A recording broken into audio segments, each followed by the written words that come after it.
सर्वप्रथम सर्वांना श्री स्वामी समर्थ.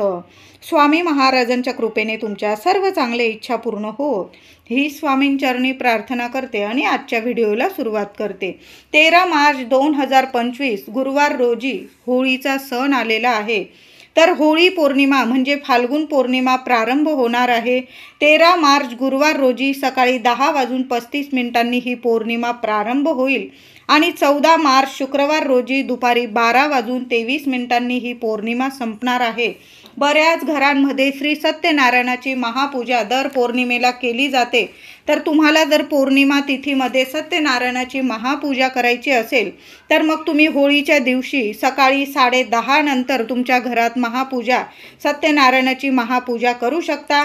आता काही कारणास्तव तुम्हाला नाही जमले या दिवशी आणि तुम्हाला दुसऱ्या दिवशी म्हणजे धुलीवंदनच्या दिवशी शुक्रवार रोजी 14 मार्च 2025 शुक्रवार रोजी जर तुमच्या घरात सत्यनारायणाची महापूजा करायची असेल तर मग दुपारी 12 वाजेच्या आत तुम्हाला महापूजा तीर्थ प्रसाद वगैरे सर्व काही करावं लागणार आहे. जरासं लवकर करायचं आहे तुम्हाला या दिवशी, कारण दुपारी 12:23 फाल्गुन पौर्णिमा संपणार आहे आणि सत्यनारायणाची महापूजा पौर्णिमा तिथीत केली तर खूप शुभ ठरतं. तर यावर्षी होळीच्या दिवशी भद्राचं संकट देखील आलेलं आहे आणि चंद्रग्रहण देखील आलेलं आहे. तर चंद्रग्रहण भारतातून दिसणार नसल्याने कुठलेही नियम वेद पाळायची गरज नाही. अगदी गर्भवती महिला असतील त्यांनी जरी काही नियम नाही पाळले तरीही चालेल, पण तुमच्या मनात जर काही डाऊट असेल तर मग काय करायचं महिलांनो, जे तुम्ही जेवण किंवा पाणी पित असाल त्यावर फक्त एक तुळशी पत्र ठेवून द्यायचं आहे. मी म्हणत नाही की या गोष्टी पाळल्याच पाहिजे, फक्त एक तुळशी पत्र ठेवलं तर काही बिघडणार नाही. उलट ते जेवण ते पाणी पवित्रच होणार आहे आणि तुमचं आणि तुमच्या बाळाचं कायम रक्षण होणार आहे. कारण पौर्णिमा तिथी ही थोडीशी जड तिथी असते, पौर्णिमा अमावस्या, म्हणून आपण जर तुळशी पत्र ठेवून दिलं पाण्यात किंवा जेवणामध्ये तर कुठलेही तुम्हाला दोष लागणार नाही किंवा तुमच्या बाळावर किंवा तुमच्यावर कुठलंही संकट येणार नाही. म्हणून तुम्ही जेवणात किंवा पाण्यात सर्वांनी जरी हे उपाय केले, सेवा केली, ही एक तुळशी पत्र आपल्या जेवणावर किंवा आपण नैवेद्य पण दाखवणार आहोत देवांना या दिवशी पूर्णावरणाचा, तर त्यावर सुद्धा एक तुळशी पत्र ठेवायला विसरू नका. कारण हा दिवस पौर्णिमा तिथी ही माता लक्ष्मी श्री हरी विष्णूंना प्रिय आहे, समर्पित आहे. म्हणून जेव्हा पण आपण नैवेद्य दाखवतो, आपल्या स्वामींना जरी नैवेद्य दाखवतो त्यावर एक तुळशी पत्र ठेवत जा, तेव्हाच आपला प्रसाद देवी देवता ग्रहण करता, स्वीकार करत असता. आणि होळीचा दिवस तर खूप पवित्र दिवस आहे. आपल्या आयुष्यातील सर्व काही वाईट गोष्टींचा नाश ही होळीचा दिवस करत असतो. म्हणून या दिवशी जर नैवेद्य दाखवत असाल तर तुळशी पत्र ठेवूनच नैवेद्य द्यायचा आहे आपल्याला. असणार आहे. भद्रा ही सूर्यनारायणाची कन्या तर शनिदेवांची बहीण आहे. ती उग्र स्वभावाने ओळखली जाते. तिला ब्रह्मदेवांनी श्राप दिलेला आहे. तुझ्या वेळात काळात केलेली शुभ कार्य अशुभ ठरतील, म्हणून हा भद्रा काळ पाळणं खूप गरजेचं आहे. तिच्या प्रभावाखाली कोणतेही शुभ विधी कार्य करू नये, कारण होळी हा सत्याचा असत्यावर विजय आहे. म्हणून आपण होळीचे दहन करतो. खऱ्या भक्तीचे प्रतीक आहे होळी. भद्राचा काळ म्हणजे भद्रा ही पृथ्वीवर भ्रमण करते त्या वेळाला, त्या काळाला भद्रा काळ असे म्हटले जाते. तर 13 मार्च 2025 गुरुवार रोजी होळीच्या दिवशी संध्याकाळी 6:57 पासून ते रात्री 10:22 हा भद्रा काळ असणार आहे. या वेळात या काळात चुकून सुद्धा होळीचे दहन करू नये, कारण होळी जर तुम्ही भद्रा काळात दहन केली, पेटवली तर मग कुटुंबावर तुमच्यावर संकट येण्याची शक्यता आहे. म्हणून आपण काही नियमांचं पालन केलं तर काही हरकत नाही, कारण थोडाफार उशीर हा होळी दहनाला होतच असतो. म्हणून तुम्ही रात्री 10:22 नंतर ते रात्री जवळजवळ 12 वाजेपर्यंत हा होळी दहनाचा शुभ मुहूर्त आहे. या वर्षीचा होळी दहनाचा शुभ मुहूर्त आहे. होळीच्या दिवशी महिलांनो लवकर उठायचं आहे आणि प्रत्येकाने अंघोळीच्या पाण्यात थोडीशी हळद आणि चिमूटभर तुरटीची पावडर नक्की टाकून आंघोळ करा. तुमची लहान लेकरं असतील, पडझड करत असतील, रडरड करत असतील, किरकिर करत असतील, अभ्यासात त्यांचं लक्ष लागत नाही, त्यांना सारखी नजरबाधा होते, तर पौर्णिमा तिथी आहे, मोठी पौर्णिमा आहे, होळीचा दिवस म्हणजे नक्की सर्वांनी चिमूटभर हळद आणि थोडीशी तुरटीची पावडर, थोडासा तुरटीचा बारीकसा खडा आंघोळीच्या पाण्यात नक्की टाका. प्रत्येक कामात तुम्हाला यश मिळेल. जे काही शारीरिक मानसिक त्रास असेल, जी नकारात्मकता असेल, तुमच्या आजूबाजू असेल, तुमच्या मनात असेल, संपूर्णपणे नष्ट होईल. म्हणून हा आंघोळीचा उपाय प्रत्येकानं करा महिलांनो. नक्की आठवणीने या गोष्टी, तुमच्याकडं गंगाजल असेल ते जरी टाकलं आणखीन पाण्यात तरीही चालेल. आपल्या घरात सुद्धा एक पाणी शिंपडून द्यायचं आहे. अंघोळ झाली की मग आपल्या घरात बरेचसे उपाय या दिवशी नक्की करायचा आहे. म्हणून महिलांनो, जर असं लवकर उठायचं आहे, कारण वर्षातला मोठा दिवस आहे होळी पौर्णिमा. तर होळी पौर्णिमा ही माता लक्ष्मी श्रीहरी विष्णूंना प्रिय असते, समर्पित आहे त्यांना. म्हणून या दिवशी काही उपाय सेवा आपल्याला करायचेच आहे, जेणेकरून आपल्या जीवनातील आयुष्यातील लेकराबाळांच्या जीवनातून आयुष्यातून संकट अडचणी कायमच्या दूर झाल्या पाहिजे आणि आपल्या घरात अखंड लक्ष्मी नांदली पाहिजे. आपल्या प्रत्येक कामात आपल्याला यश मिळालं पाहिजे. असा हा सोन्यासारखा दिवस आहे. म्हणून अंघोळीचा हा उपाय जरूर करायचा आहे. थोडंसं पाणी घ्यायचं आहे, त्यात तुम्हाला गोमूत्र, हळद, तुरटीची पावडर, एक कापराची वडी कांडून टाका, थोडंसं गुलाबजल टाकायचं आहे आणि या सर्व वस्तू मिक्स करून घराच्या कान्याकोपऱ्यात, अगदी अंगणात, तुमच्या उंबरठ्यावर सगळीकडं हे पाणी नक्की शिंपडून द्या. जी काही नकारात्मकता असेल क्षणात नष्ट होईल, संपून जाईल. जे काही वास्तुदोष असतील, काही पितृदोष असेल, क्षणात संपून जातील.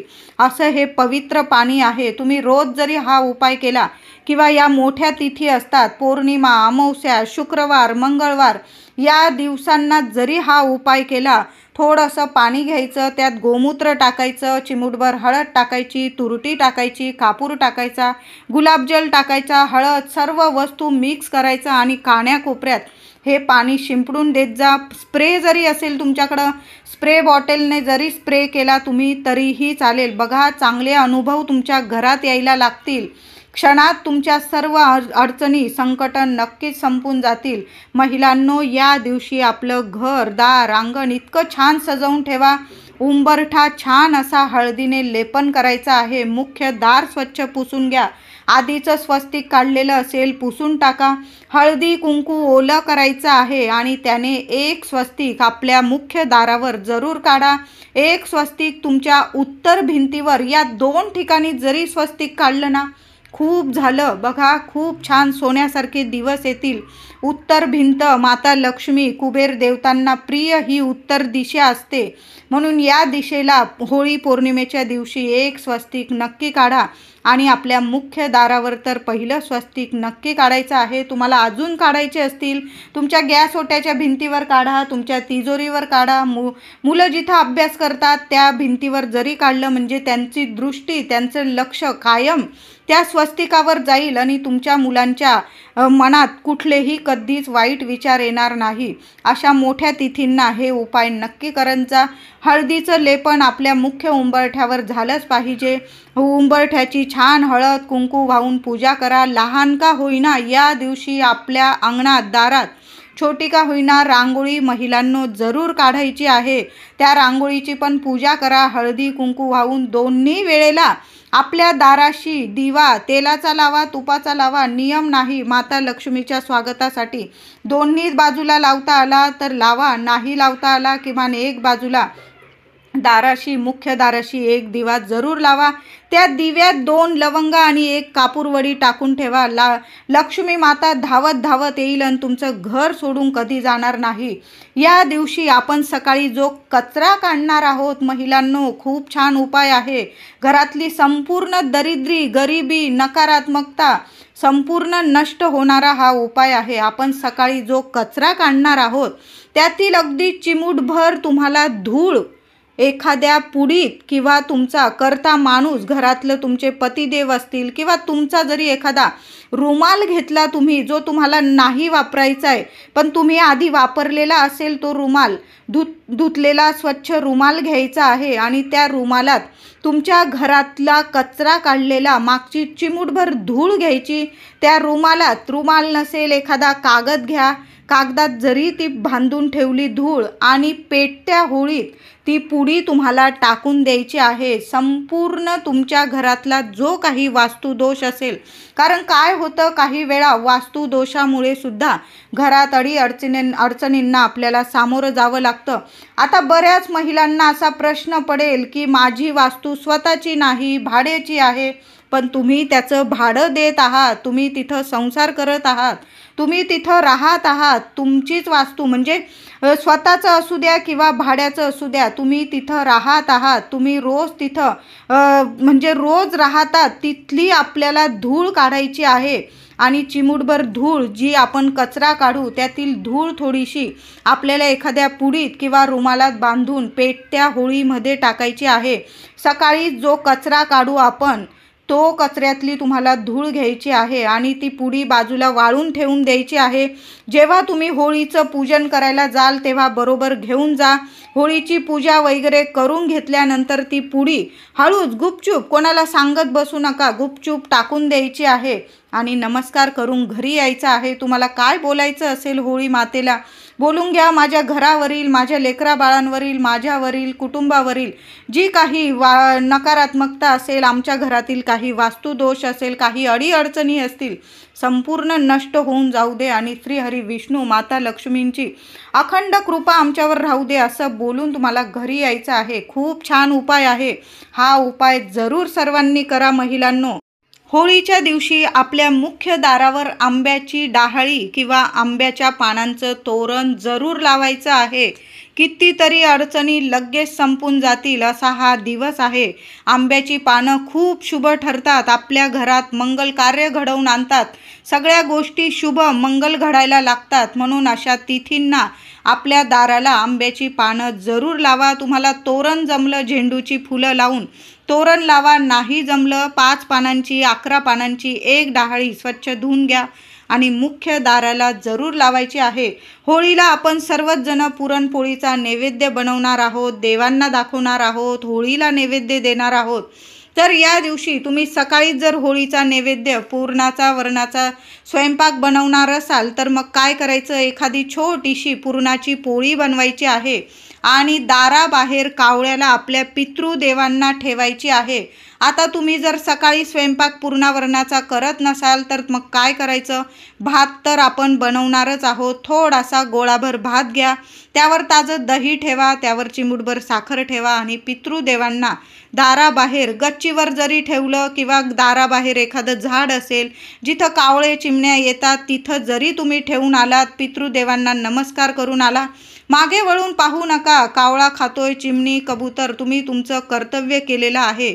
स्वामींना हेच पाहिजे आहे, आपल्याकडून चांगली कर्म करून घ्यायची आहे स्वामींना. तर पितृदेवांना तृप्त करण्यासाठी होळी पौर्णिमेला सुद्धा असं तर आपण रोजच आपल्या पितृदेवांसाठी एक घास काढून ठेवला आणि चिमणी कावळ्यांना ठेवून दिला तर अतिशय उत्तम. पण नाही जमलं, रोज आपल्याला नाही जमत, मग अशा शुभ तिथींना तरी आपण गोडधोड खातो, आपल्या पितृदेवांना सुद्धा एक घास काढून ठेवला तर काही वाईट होणार नाही, आपलं चांगलंच होणार आहे. यामुळे पितृदेव आपल्यावर तृप्त होतात, प्रसन्न होतात आणि ज्या काही अडीअडचणी येतात, कारण पितृदोषामुळे सुद्धा भरपूर अडीअडचणी येतात, घरात शुभ कार्य घडत नाही, संतान प्राप्ती होत नाही, पैसा काही टिकत नाही, आरोग्य काही नीट राहत नाही, मुलाबाळांची प्रगती थांबून राहते.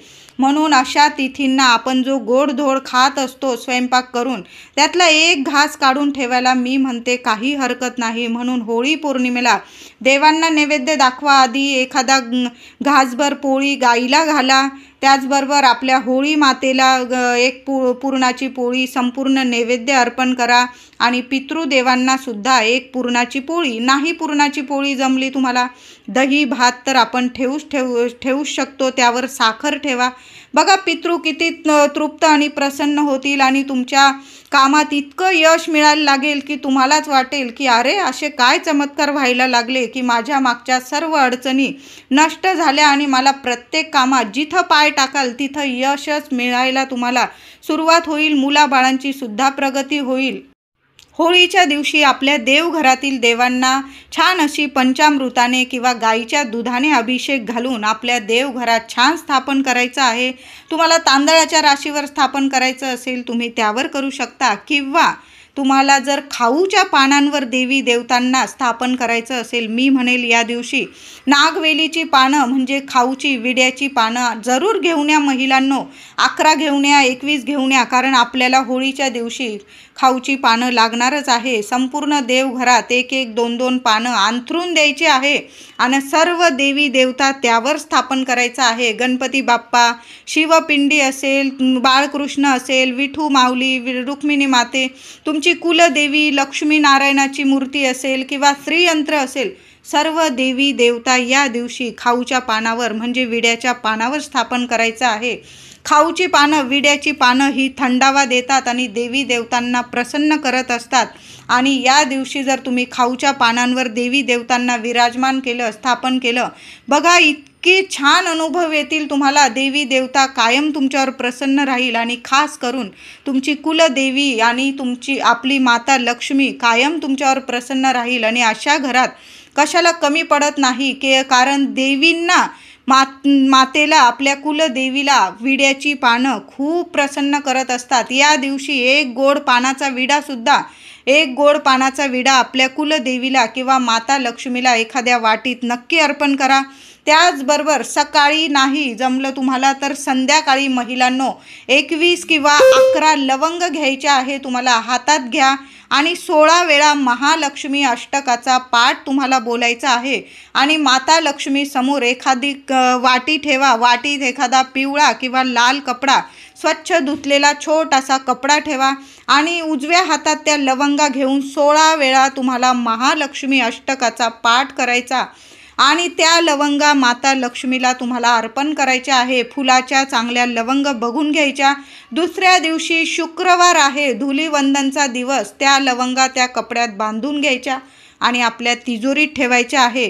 त्या लवंगांबरोबर तुम्हाला एखादं रुपयाचं नाणं ठेवायचं असेल तर ते ठेवलं आणि त्यावर लवंगा ठेवल्या आणि ती पोटली बांधून आपल्या तिजोरीत ठेवा किंवा तुमच्या मुख्य दारात आतून बांधून दिली तरीही चालेल. अखंड लक्ष्मी नांदेल तुमच्या घरादारात. पैसा, धन, धान्य, सुख, ऐश्वर कशाला कमी राहणार नाही. तुमची मोठमोठी स्वप्न पूर्ण व्हायला सुरुवात होतील. असा हा छान उपाय आहे. लवंगांचा उपाय पौर्णिमा तिथी जरूर करा. माता लक्ष्मीची सेवा आपण करतो, पण त्याचबरोबर आपल्याला श्रीहरी विष्णूंची सेवासुद्धा करायची आहे. विष्णू सहस्त्र नामावली या दिवशी स्वतः पठण करा किंवा यूट्यूबवर ऐकलं तुम्ही तरीही चालेल, पण व्यंकटेश स्तोत्र आपल्याला स्वतःच पठण करायचं आहे. माता लक्ष्मीचं महालक्ष्मी अष्टक पठण करण्याच्या आधी जरी तुम्ही व्यंकटेश स्तोत्र पठण केलं तरीही चालेल. किमान 1 वेळा तरी नक्की पठण करायचं आहे तुम्हाला. फाल्गुन पौर्णिमा ही लक्ष्मी जयंती म्हणून सुद्धा साजरी केली जाते. या दिवशी महाविष्णू माता लक्ष्मींचे अगदी विधिवत पूजन केले जाते. म्हणून या दिवशी छान अशी लक्ष्मी नारायणांची सेवा करायची आहे. तुळशी मातेची सुद्धा सेवा करायची आहे. हळद, कुंकू, फुलं वाहून पूजा करा. दोन्ही वेळेला तुळशीजवळ तुपाचा दिवा किंवा तेलाचा लावला चालेल, पण दिवा जरूर लावायचा आहे. गुरुवार आहे, तुपाचाच दिवा लावा महिलांनो. श्रीहरी विष्णूंचा मंत्र जपायचा आहे तुम्हाला. ओम नमो भगवते वासुदेवाय नमः या मंत्राचा जप करायचा आहे. तुळशी मातेजवळ सुद्धा करा आणि आपल्या देवघरात बसून आसन घेऊन सुद्धा एक माळ जरी जपली ना तुम्ही स्वामींची तर आपण जपतोच. त्याचबरोबर श्रीहरी विष्णू म्हणजेच आपले स्वामी आहेत. श्रीहरी विष्णूंचा सुद्धा जप करायचा आहे, कारण फाल्गुन पौर्णिमा ही लक्ष्मी जयंती बऱ्याच ठिकाणी लक्ष्मी जयंती म्हणून साजरी केली जाते. या दिवशी आपण होळीच्या पूजेसाठी छान असं ताट सजवून न्यायचं आहे. सर्व महिलांनी छान ताट सजवून न्यायचं आहे. तर ताटात कोणत्या कोणत्या वस्तू घ्यायच्या मी अगदी थोडक्यात सांगते. पहिल्यांदा आपल्याला लागणार आहे गोडाधोडाचा नैवेद्य. आपण पुरणपोळीचा नैवेद्य देत असाल किंवा तुम्ही इतर नैवेद्य देत असाल, खीर थोडीशी का होईना या दिवशी लक्ष्मी मातेला खीर तांदळाची बनवा, रव्याची, शेवयांची, कुठलीही. त्यात थोडेसे मखाने टाकता आले तर मखाने टाका, 2 धागे केशरचे टाकता आले तर ते टाका. नसेल काही साधी जरी खीर केली तुम्ही दुधाची, पण दुधाची खीर लक्ष्मी मातेला प्रिय आहे, प्रसन्न करते, म्हणून आपल्या देवघरात सुद्धा नैवेद्य दाखवा देवी देवतांना. आणि आपल्या होळीच्या नैवेद्यात सुद्धा चमचाभर का होईना पुरणाच्या पोळीवर थोडीशी खीर आणि बाकी संपूर्ण नैवेद्य काढून असा छान असं ताटात नैवेद्य घ्यायचा आहे. आणि पूजेच्या ताटात तुम्हाला 2 विड्याची पानं, 2 लवंग, 2 बत्तासे नसतील 2 खडी साखरेचे मोठे तुकडे किंवा गुळाचे 2 खडे घेतले तुम्ही तरीही चालेल. फूलहार घ्यायचा आहे. गोड हार मिळेल तुम्हाला, गोड हार घेऊन घ्यायचा आहे. आता गोड हार नाही मिळाला तर गुळाचे 2-3 खडे आणि खडी साखरेचे खडे हे नक्की घेऊन जा महिलांनो. हळदी, कुंकू, फुलं, त्याचबरोबर एखादा दिवा, दिव्यात सुद्धा 2 लवंग आणि 1 कापूर वडी टाकून न्यायची आहे. आणि तुम्हाला 1 नारळ लागणार आहे. थोडासा मुठभर गुलाल घेऊन जा. असा छान असं आपल्याला ताट सजवून न्यायचं आहे. त्याचबरोबर कापूर थोडासा तुपात भिजवलेला किंवा 2 वड्या कापराच्या, भीमसेन कापराच्या जरूर घेऊन जा. तुमच्याकडं शेणीचा तुकडा असेल, शेणीचा एखादा तुकडा जरूर ताटात घेऊन जायचा आहे. छान अशी होळीची पूजा करायची आहे. होळी दहनाच्या आधी महिलांनी पूजा करायची आहे. हळद, कुंकू, फुलं वाहून पूजा करायची आहे.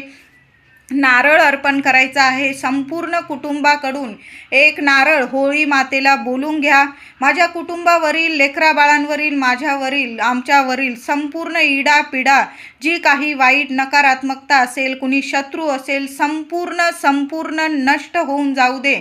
आणि माझ्या घरादारावर, माझ्यावर, लेकराबाळांवर माता लक्ष्मी, श्रीहरी विष्णूंची अखंड कृपा राहू दे, असं बोलून तुम्हाला 1 नारळ त्या होळीला अर्पण करायचा आहे. आता होळीला नारळ हा असा अर्पण केल्यानंतर तुम्हाला जर तुमच्या घरावरून उतरवून टाकायचा असेल, मुलाबाळांवरून 1 नारळ उतरवून टाकायचा असेल, बरेच व्यक्ती असं सुद्धा नारळ टाकतात किंवा काही व्यक्ती फक्त 1 नारळ होळी मातेला अर्पण करत असतात. तुमच्या घराची सुद्धा तुम्ही नजर उतरवू शकता, तो नारळ सुद्धा तुम्ही देऊ शकता. पण होळी मातेला दिलेला नारळ आपल्या हाताने, घरातला कर्ता पुरुष असेल त्यांनी जरी दिला नारळ किंवा महिलांनी पूजा करून नारळ होळीत अर्पण केला तरीही चालेल. छान पूजा करायची आहे. कापूर वडी सुद्धा होळीत अर्पण करायची आहे. गौरीचा तुकडा नेला असेल शेणीचा, तो अर्पण करायचा आहे. फुलहार घालायचा आहे. गोड हार आपल्याला होळीला अर्पण करायचा आहे. खडे किंवा खडी साखरेचे खडे ठेवून ते पान दुमडून घ्यायचं आहे आणि उजव्या हातात ते दुमडलेलं पान घ्यायचं आहे. आणि लक्ष्मी मातेकडं, श्रीहरी विष्णूंकडं तुमच्या मनातील इच्छा बोलून घ्यायची आहे. तुम्हाला जे हवं आहे, जे नको आहे ते संपूर्ण इच्छा, तुमचे संकट असतील, समस्या असतील, तुम्हाला जे हवं आहे, नको आहे ते संपूर्ण ते उजव्या हातात ते पान घेऊन बोलून घ्यायचं आहे आणि होळीमध्ये अर्पण करून द्यायचं आहे. त्याचबरोबर भरलेला कलश हातात घ्यायचा आहे आणि होळीला आपल्याला प्रदक्षिणा घालायची आहे. तुम्ही 3 करत असाल, 5 किंवा 7 भरलेला कलशाने थोडं पाणी होळीला अर्पण करत तुम्हाला प्रदक्षिणा घालायची आहे. आणि होळीजवळ चुटकीभर गुलाल अर्पण करायचा आणि 1 दिवा लावून तुम्हाला नमस्कार करून होळी पेटवून मग घरी यायचं आहे. आणि आपल्या देवघरासमोर येऊन आपल्या देवी देवतांना सुद्धा नमस्कार करायचा आहे.